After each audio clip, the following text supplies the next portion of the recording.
சிறப்பான வடிவமைப்பு 916 ஹால்மார்க் பலவகை கலெக்ஷன்ஸுடன் உங்கள் லக்ஷ்மி ஜுவல்லர்ஸ் பொன்னுருக்கல் மற்றும் தாலிக்கொடியும் செய்து கொடுக்கப்படும். லக்ஷ்மி ஜுவல்லர்ஸ், ஈஸ்ட் ஹாம், லண்டன்.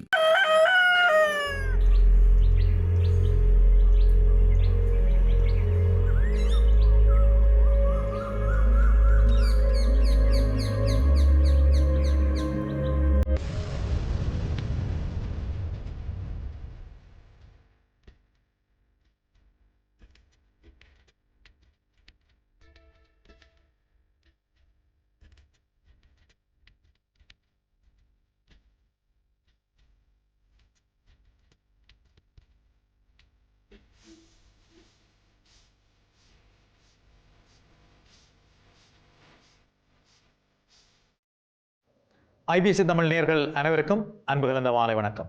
மற்றும் ஒரு ஊரோடு வாழ திண்ணையில் உங்களை சந்திக்கின்றோம். இந்த நிகழ்ச்சி என்பது எங்களுடைய தாயக வாழ்வியல், எங்களுடைய வரலாறு, எங்களுடைய வலிமைகள், எங்களுடைய வலிகள் பற்றி பேசுகின்ற களம் தளம். ஐபிசி நம்முடைய ஊரோடு உறவாட எங்களுடைய பேச்சு நடையில் ஒவ்வொரு ஞாயிற்றுக்கிழமை பின்னேரம் 5 மணிக்கு உங்களை சந்திக்கிறோம். இந்த நிகழ்ச்சியில் எங்களுடைய மண்ணினுடைய சாதனையாளர்களை அழைச்சி பேசுவோம், சாதித்தவர்களை பற்றி பேசுவோம். அந்த வகையில் தான் இன்றைக்கும் இந்த நிகழ்ச்சியில் ஒரு தலை சிறந்த ஆசான், எங்களுடைய தாயக மண்ணினுடைய தலை சிறந்த ஒரு ஆசானை பற்றி பேச போகின்றோம். பொதுவாக பார்த்தோம் என்று சொன்னால், ஒரு ஆசிரியருக்கு அவர் படிப்புகின்ற பாடம் இல்லது கல்லூரி முகவரியாக அமைஞ்சுவிடும். ஆனால் சிலர் மட்டும்தான் அவர்கள் படிப்புகின்ற பாடத்துக்கும் அந்த பாடசாலைக்கும் அடையாளமாக முகவரியாக அமைந்து விடுகின்றார்கள். தாயக மண்ணில் அளவியல் என்று சொன்னால் அதுக்கு தனியான ஒரு அடையாளம் மதிப்புக்குரிய அமரர் கலாநிதி வேலுப்பிள்ளை யுகபாலசிங்கம் ஆசிரியர் அவர்கள். அதேபோலத்தான் பெரியவான் கல்லூரியினுடைய ஒரு அடையாளமும் அவர்தான், புனித பெரியவான் கல்லூரி. இப்போ யுகபாலசிங்கம் சார் என்று கேட்டால் எல்லாரும் கூட சொன்னீங்கன்னா சென்ட் ஜோன்ஸ் என்று சொல்லிக்கணும். அவர் எங்களோட சென்ட் ஜோன்ஸ் கல்லூரிக்கு ஒரு அடையாளம் கொடுத்தவர். இன்றைக்கு நான் இந்த ஊடக பிறப்பில் நான் இருக்கிறேன்னு சொன்னால் மிகப்பெரிய ஒரு உந்துதல் சக்தியாக படிக்கின்ற காலத்தில் எனக்குள் தந்தவர் என்னுடைய ஆசான், ஏழு படிக்கின்ற காலத்தில் மதிப்புக்குரிய யுகபாலசிங்கம் சார் அவர்கள். ஒரு நாள் 7க்கு மட்டும்தான் நான் சென்ட் ஜோன்ஸுக்கு போனேன். நான் இப்போ அவர் வகுப்பு பாடம் பெற போகிறேன், நான் கொஞ்சம் பாடுவேன். அப்போ நான் பாட நண்பர்கள் மேளம் அடிச்சினோம். அப்போ அவர் வந்து அப்புறம் எல்லாரும் பாயத்தில் நிப்பாட்டி போட்டோம். சொன்னேன், யாரப்பா பாடகர் பாடப்பாண்டார். அப்படி பொதுவாக ஆசிரியர்னு சொன்னால் எங்களை ஒரு விசாரணையை கூப்பிடுவேன், இல்லைன்னு சொன்னால் அதிபருக்கு அனுப்புவேன். அவர் ஊக்கப்படுத்தினார். அப்புறம் சொன்னார், அவருக்கு கொஞ்சம் எம்ஜிஆர் அவருடைய பாடல்கள் நல்லா பிடிக்கும். காரணம் அவருக்கும் எனக்கும் உள்ள மிகப்பெரிய ஒற்றுமை என்பதால் இருவரும் மக்கள் தளம் எம்ஜிஆர் அவர்களுடைய ஒரு தீவிர பக்தர். அந்த வகையில் நல்ல ஒரு ஊக்குவிப்பு. நான் பாடசாலையில் முதல் பேசிய பேச்சும் அவர் இந்து மன்றத்துக்கு பொறுப்பாக இருந்த பொழுது 1993ஆம் ஆண்டு இன்றைய இளைஞர்களின் ஆலய வழிபாடு என்ற நிகழ்ச்சியின் போது தான் நான் பேசினேன். பள்ளிக்கூட வாழ்நாளில் நிகழ்ச்சியின் போது அப்பொழுது சொல்வார், இந்த துறையில் பயிற்சி எடுக்கலாம். இந்த பாடசாலை 7 முடிஞ்சு வெளிக்கிடைக்கில் அவர் சொன்னார், இதுக்கு அடாப்பா நீ இந்தியாவில் ஒன்று படித்தாலும் இந்த துறைக்கு வரலாமான்னு சொல்லி ஊக்குவித்த ஒரு மிகப்பெரிய ஆசான். அது மட்டுமல்ல, அவரிடம் படித்தவர்கள் இந்த உலக பரப்பில் பல இடங்கள் இருக்கின்றார்கள். இந்த நிகழ்ச்சியில் நாங்கள் ஒரு 5 அவருடைய மாணவர்களை அழைக்க போகிறோம். எனக்கு சீனியர் பெரியாக்கள், படித்த கூட அனுபவம் உள்ள ஆக்கள். அந்த வகையில் 2 பேர் கலையத்து வந்திருக்கணும். மற்ற 3 அவருடைய மாணவர்கள், அவரோடு பயணித்தவர்கள் ஜூம் வழியினூடாக நெஞ்சொல்வார்கள். அந்த வகையில் கலையத்துக்கு இன்றைக்கு திரு கிருஷாந்தன் அவர்களும் திரு ரவீந்திரா அவர்களும் வந்திருக்கணும். வணக்கம் கிருஷாந்தன். வணக்கம் ரவீந்திரா. வணக்கம் சுதர்ஷன். வணக்கம் நேயர்களே. உங்களை இந்த நிகழ்ச்சியில் சந்திக்கிற சந்தோஷம். அதுவும் ஆசான் யுகபாலம் சிங்கம் சாருக்குரிய ஒரு நினைவை பகிர்ற வகையில் இந்த நிகழ்ச்சி. யுகபாலம் சிங்கம் என்கின்ற ஒரு மனிதர் தனி யுகம், பெரிய யுகம். அதை நீங்கள் தான் சொல்ல போறீர்கள்.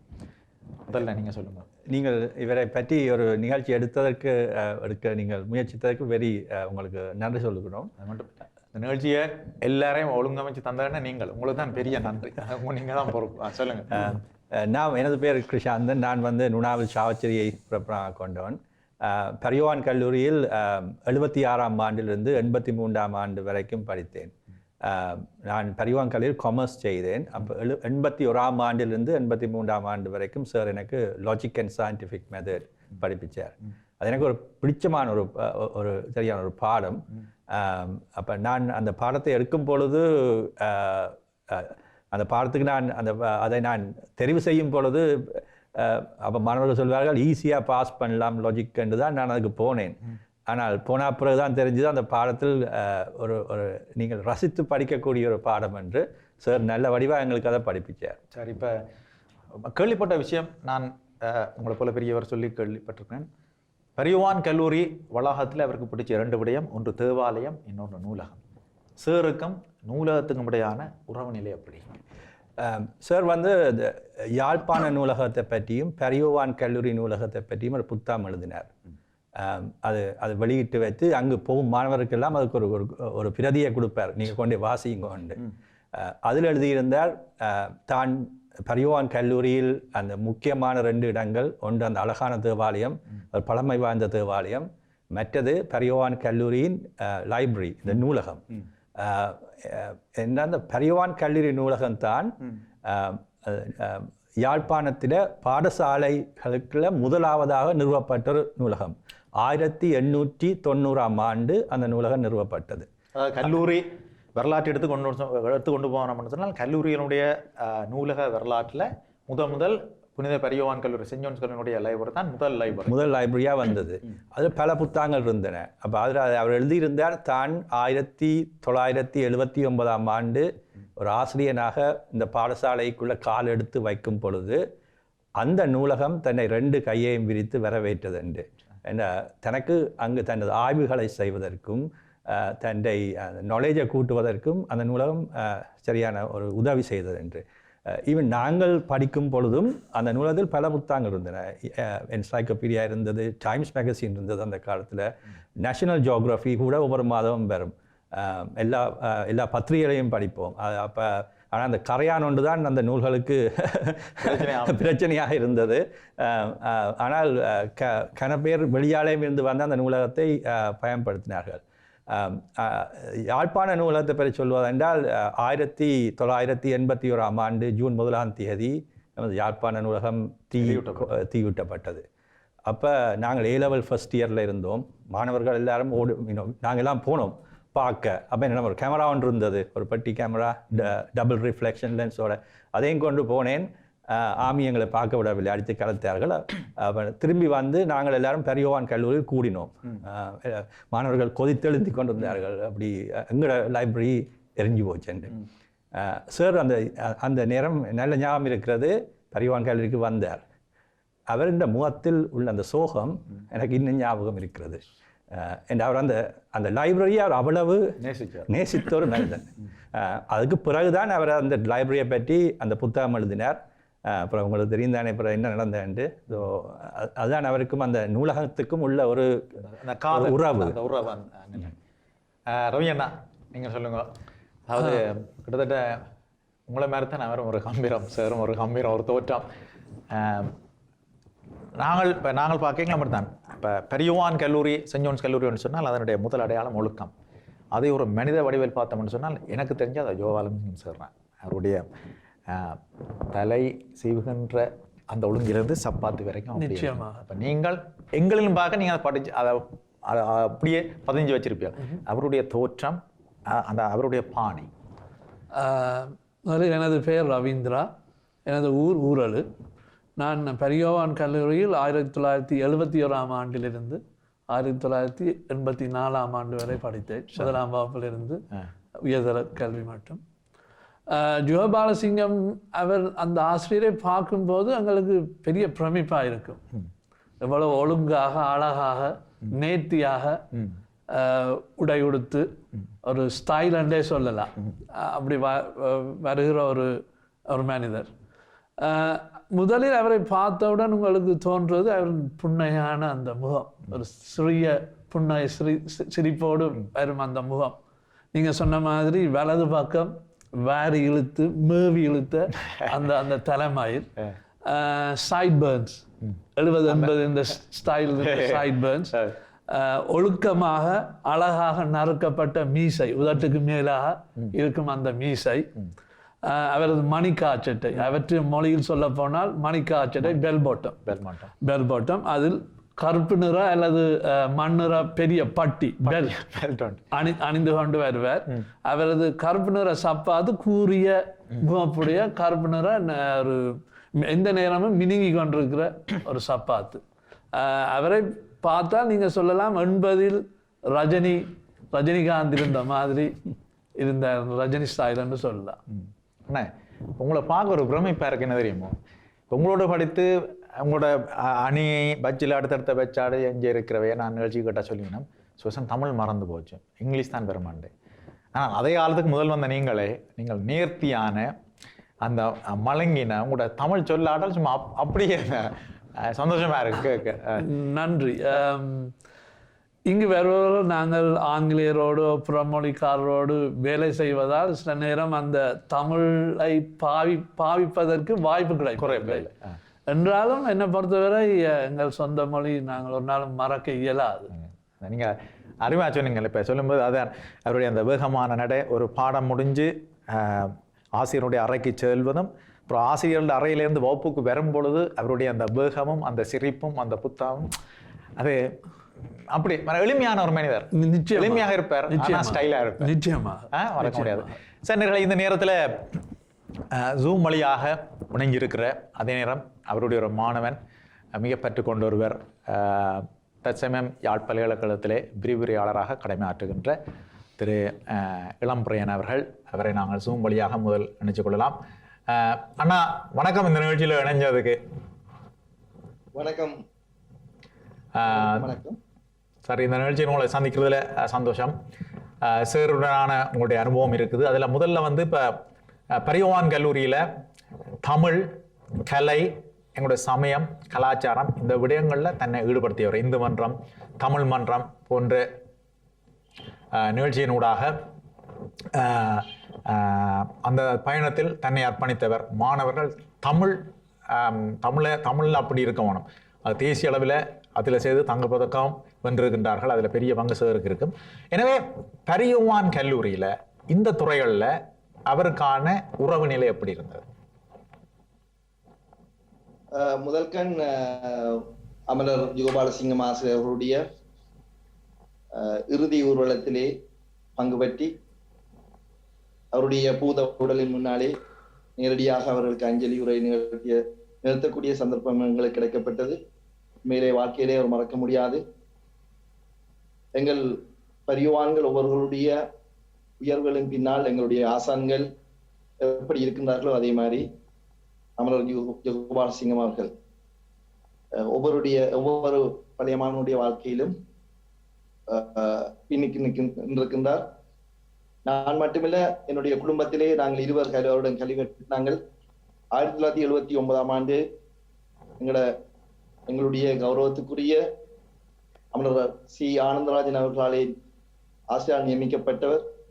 அவருடைய முதல் மாணாக்கர் வரிசையிலே என்னுடைய சகோதரன் கௌரவ நீதிபதி இளஞ்சலின் அவர்களும், அதனைத் தொடர்ந்து 1984ஆம் ஆண்டு துவங்கி 86ஆம் ஆண்டு உயர்தர பயிற்சி சித்தி எறும்பை வரைக்கும் நான் அவரிடம் அளவியல் கற்கின்ற வாய்ப்பை நான் பெற்றிருந்தேன். உண்மையிலே வாழ்க்கையிலே மறக்க முடியாத சம்பவம்.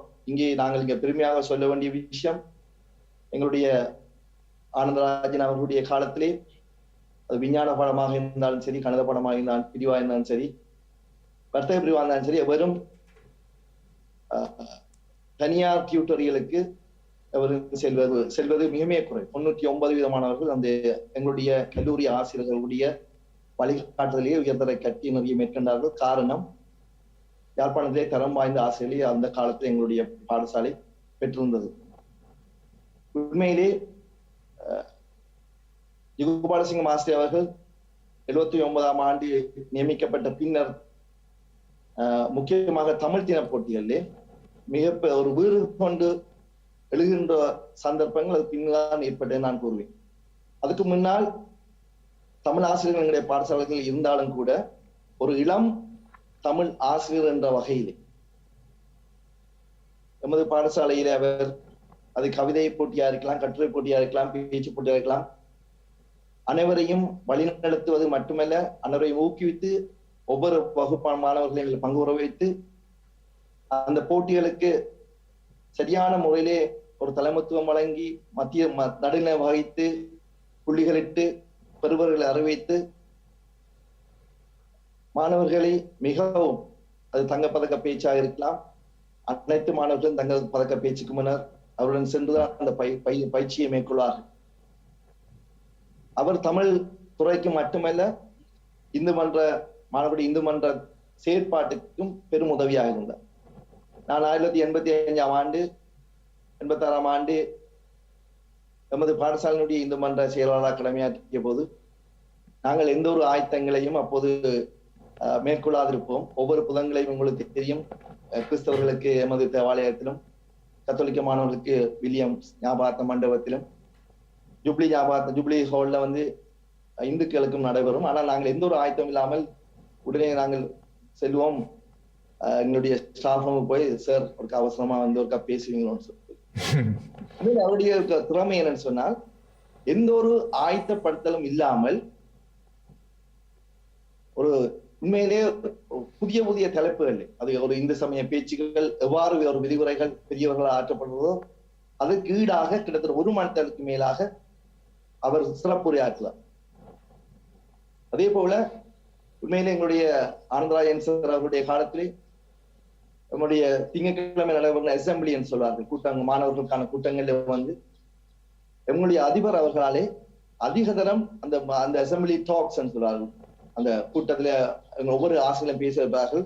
அதிக தரம் பேசிய திறமை, அவர் எந்த ஒரு ஆயத்தங்களும் அவசியமா, அவர் பாடசங்களை வகுப்புகளுக்கு வரும்போது கூட கையில் ஒரு துண்டு கூட கொண்டு மாட்டார். முதல் நாள் விட்டாலும் முதல் கிழமை விட்ட அதே வரியிலிருந்து அதே பந்தியிலிருந்து உடனடியாக அவர் தன்னுடைய விரிவுரையை ஆற்ற தோன்றுவார். உண்மையிலே அதிலே கட்டித்தனம்.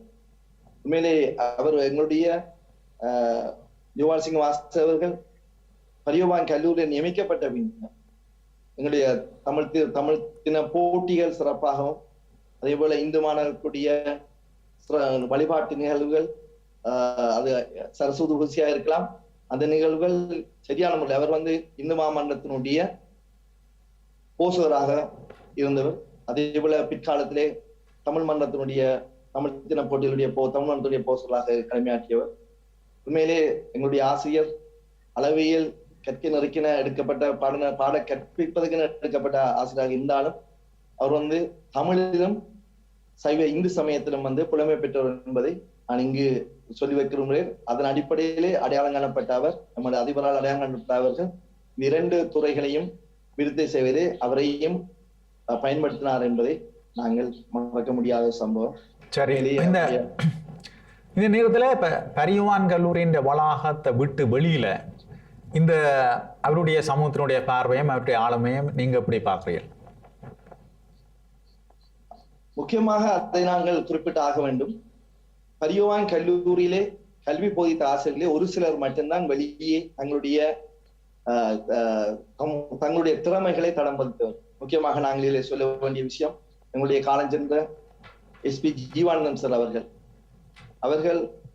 அவர் தான் சார்ந்த சமூகத்தை ஒரு உச்ச நிலைக்கு கொண்டு வருவதற்காக மிகுந்த பாடுபட்டார் கல்வி செயற்பாட்டுக்கு அப்பால். அதே போல பரியுவான் கல்லூரியினுடைய கல்வி செயற்பாட்டுக்கு அப்பால் யோவாலசிங்கம் ஆசிரியர் அவர் எந்த ஒரு தனியார் டியூஷன் ஒன்றையும் அவர் நடத்தவில்லை, எந்த ஒரு தனியார் டியூஷன் அவருக்கு கற்பிக்க போகவில்லை. ஆனால் யாழ் பல்கலைக்கழகத்திலே கிட்டத்தட்ட 25 வருடங்களுக்கு மேலாக நாங்கள் உயர்தரம் படித்துக் கொண்டிருக்கும் போது 1 மணி 2 சொல்லி போட்டு போவார். நாங்கள் கேம்பஸுக்கு நான் விசிட்டிங் லெக்சரா போறேன்டாப்பான்னு போட்டு போயிடுவேன் பெர்மிஷன் எடுத்து. 25 வருடங்களுக்கு மேலாக யாழ் பல்கலைக்கழக மெய்யியல் துறை மாணவர்களுக்கு வருகை பிரிவுகளாக கல்வி போத்தார். நாங்கள் பல்கலைக்கழகத்திலே வணிகமானி கற்க முறையை மேற்கொள்ளும் போது எமது ஆசானை நாங்கள் அடிக்கடி சந்திக்கிற சந்தர்ப்பங்கள் அங்கே ஏற்பட்டது. பல்கலைக்கழகத்து மட்டுமல்ல, வெளிவாரி பட்டப்படிப்புகள், அது எக்ஸ்டர்னல் டிகிரின்னு சொல்லலாம், வெளிவாரி பட்டப்படிப்புகள், அது பேராதனை பல்கலைக்கழக பட்டப்படிப்பா இருக்கலாம், யாழ் பல்கலைக்கழக பட்டப்படிப்பா இருக்கலாம். அந்த பட்டப்படிப்பை மேற்கொள்ளும் மாணவர்களுக்கு யாழ் நகரிலே இயங்கிய உயர் பட்டப்படிப்புகள் கல்லூரியிலே கிட்டத்தட்ட 30 வருடங்களுக்கு மேலாக வெளிவாரி கற்கிணறி மாணவர்களுக்கு மெய்யியல் பாடநெறியை கல்வி போதித்தரும் என்பதை நாங்கள் இங்கு சுட்டிக்காட்ட விரும்புகின்றோம். உண்மையிலே அவருடைய செயல்பாடு, அவருடைய மாணவ பருவத்தை பற்றி அடிக்கடி சொல்வார். பிரிதனியா பல்கலைக்கழகத்திலே தான் மாணவனாக கற்றுக்கொண்டிருக்கின்ற போது அவர் வந்து தன்னுடைய பல்கலைக்கழக வாழ்க்கையை பற்றி சொல்லி எங்களை ஊக்குவிப்படுத்துவார். மேலே அது ஒரு வகையில் ஒரு மோட்டிவேஷன் சொல்வார், மோட்டிவேஷனல் ஸ்டாட்டிக்ஸ் ஒரு ஸ்ட்ராட்டஜின்னு சொல்வார். மோட்டிவேஷனல் மாணவர்களை இப்படியாவது சொல்லி நாங்கள் பல்கலைக்கழகத்துக்கு போக வைக்கிற ஒரு ஆசையை தூண்டுகின்ற செயற்பாடு. பிரதேயா பல்கலைக்கழகத்தை பற்றி அவர் அடிக்கடி எமது பாடத்தை தன்னுடைய பாடம் கற்பினோடு கூறுவார். அவர் மாணவனாக இயங்கிய காலத்திலே சிறுவன் என்ற ஒரு கையெழுத்து பிரதியை வெளியிட்டதை பற்றி அடிக்கடி சொல்லுவார். ஒவ்வொரு வாரமும் சிறுவன் என்ற கையெழுத்து பிரதி கையலால் எழுதி அதை தங்கியிருக்கும் தமிழ் மாணவர்களுக்கு விநியோகித்து மிகப்பெரிய ஒரு அந்த சிறுவன் பத்திரிகையினுடைய பத்திராதிபராக கடமையாற்றியது. அது மட்டுமல்ல, பிரதிநியா பல்கலைக்கழகத்திலே மாணவராக கடமையாற்றுகின்ற போது அங்கிருக்கின்ற தமிழ் இலக்கியத்தை வளர்ப்பது, முக்கியமாக தமிழ் மன்றத்தால் நடத்தப்படுகின்ற நாடக போட்டிகள், அங்கிருக்கின்ற விடுதிகளுக்கு இடையான நாடக போட்டிகளிலே பங்கு பற்றி ஏனைவர்களையும் பங்கு பற்றி அதனுடைய இயக்குநராக அதனுடைய நடிகராக அவருடைய எல்லோரும் சேர்ந்து அந்த போட்டிகளிலே பங்கு பற்றி திறம்பட செய்தவர். இதில் முக்கியமாக நாங்கள் ஒன்று சொல்ல வேண்டிய விஷயம், 1970ஆம் ஆண்டு செகுவாரா புரட்சி இலங்கையிலே 70ஆம் ஆண்டு செகுவாரா புரட்சி இலங்கையில் ஏற்பட்ட பின்னர் அந்த செகுவாரா புரட்சி சம்பந்தமாக அங்குள்ள சிங்கள ஜேவிபி மாணவர்களால் ஒரு சிறு குறும்படம் ஒன்று வெளியிடப்பட்டது. அந்த குறும்படத்தை இவர்கள் அப்போதைய தமிழ் மாணவர்கள் அதனை தமிழ் மொழிபெயர்த்து விட்டில் என்ற பெயரில், விட்டில் பூச்சி அல்ல விட்டில் என்ற பெயரிலே அதை அரங்கேற்றம் செய்தார்கள். அந்த சந்தர்ப்பத்திலே ஏவிபி மாணவர்களுக்கு எதிரான சிங்கள மாணவர்களால் அந்த நாடகத்தை குழப்புவதற்கான முயற்சி ஏற்படுத்தப்பட்டு மிகப்பெரிய ஒரு பிரச்சனையில் முடிந்ததாக அவருடைய நண்பர்கள் எங்களுக்கு தெரிவித்தார். உண்மையிலேயே எங்களுடைய ஜோவால் சிங்கம் சார் அவருடைய ஒரு பன்முக ஆளுமை கொண்ட மனிதன் என்பதுதான் நாம் கூறுவோம். அவருடைய திறமை, அவர்கிட்ட இருக்க திறமை பேச்சு திறமை. அளவையில் பாடத்தை போதிக்கும் போது ஒரு மேடையிலே பேசுவது கூட நான் அதை போதிப்பார். எந்த ஒரு ஆயத்தம் கொண்ட மாட்டேன். கையில் ஒரு நோட்ஸ் கதை ஒன்று கதை, ஆனால் விட்ட சொல்லிலிருந்து விட்ட எழுத்திலிருந்தே அதை ஆரம்பிக்கிற ஒரு ஞாபக சக்தி, ஒரு துணிவு அவர்கிட்ட தான் இருந்தது. மேலே அவருடைய இழப்பு என்பது அனைத்து உலகெங்கும் பிறந்து வாழுகின்ற அனைத்து எங்களுடைய மாணவர்களுக்கு மட்டுமல்ல, தமிழ் சமூகத்துக்கு ஒரு பேரிழப்பு என்பதை, அவருடைய இழப்பை சாதாரணமாக நாங்கள் கொள்ள முடியாது. உண்மையிலே எங்களுடைய பரியோவான் கல்லூரி சமூகத்துக்கு மிகப்பெரிய இழப்பு என்பதை குறிப்பிட விரும்புகின்றேன். நல்லது. தாயா மண்ணிலிருந்து இந்த நேரம் எங்களோடு இணைந்து கொண்டு மிக காத்திரமான உங்களது அனுபவம், அவருக்கும் உங்களுக்குமான உறவுநிலை பற்றி மிக தெளிவாகவும் அழகாகவும் சொல்லியிருந்தீங்கள். மற்றும் ஒரு சந்தர்ப்பத்தில் உங்களை சந்திக்கலாம். இணைஞ்சு கொண்டதுக்கு மிக நன்றி. வணக்கம் அண்ணா. நன்றி. நேர்களே, யாழ்ப்பாண பல்கலைக்கழகத்தினுடைய விரிவுரையாளரும் பரிவான்களுடைய பழைய மாணவனும் யோகபாலசிங்கம் என்னும் ஒரு ஆசானுடைய ஒரு மாணவனுமாகிய இளம்பிரையன் அவர்கள் இணைஞ்சிருந்தார். சிறிய ஒரு விளம்பர இடைவெளியின் பின்னர் சந்திக்கலாம். இது ஊரோடு உறவாட யோகபாலசிங்கம் என்னும் ஒருவர் ஒரு தனி யுகம்.